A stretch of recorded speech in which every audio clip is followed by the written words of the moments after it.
हजरत अबू बकर सिद्दीक रदी अल्लाह ताला अन्हु। अरब के लोग जब जंग करते थे तो एक हाथ में ढाल पकड़ते थे, एक हाथ में तलवार पकड़ते थे, लोहे की ढाल। जब दुश्मन हमला करता था तो ढाल आगे करते थे। वो कई दफा टकरा के ढाल से तलवार गिर जाती थी। हजरत अबू बकर सिद्दीक मैदान में निकले, बेटा काफिरों की तरफ से लड़ने आया है, सगा बेटा। और मेरे मुस्तफा करीम ने फरमाया औलाद बुज़दिल कर देती आदमी, पर जब ईमान पुख्ता हो तो फिर सहाबा ने इस बुज़दिली की भी परवाह नहीं की। सगा बेटा काफिर की जानिब से आया। हजरत अबू बकर सिद्दीक ने तलवार से हमला किया, बेटे ने ढाल आगे की। जब साहबजादे ने ढाल आगे की ना तो हजरत अबू बकर की तलवार लोहे की ढाल से टकराई, तलवार गिर गई। अब हजरत अबू बकर ने हत्ते हो गए, साहबजादे ने उठाई तलवार।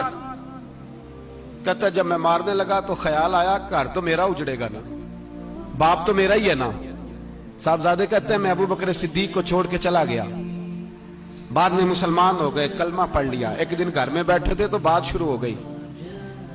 साहबजादे कहने लगे अब्बा जी वो याद है ना जब मेरी ढाल से आपकी तलवार टकराई थी और तलवार गिर गई थी तो मैंने आपको बाप समझ के छोड़ दिया, मेरा ही घर उजड़ना था बाप समझ के।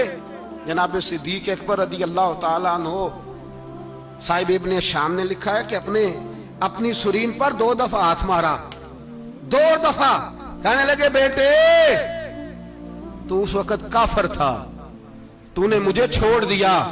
मैं जब वापस पलटा था ना उसी दिन उसी लम्हे तो मेरे दिल में ख्याल था कि बेटे ने तो छोड़ दिया है, लेकिन अगर बेटा यूं मेरी तलवार के नीचे आता मैं बेटा समझ के माफ ना करता, कुफर का नुमाइंदा समझ के कत्ल कर देता।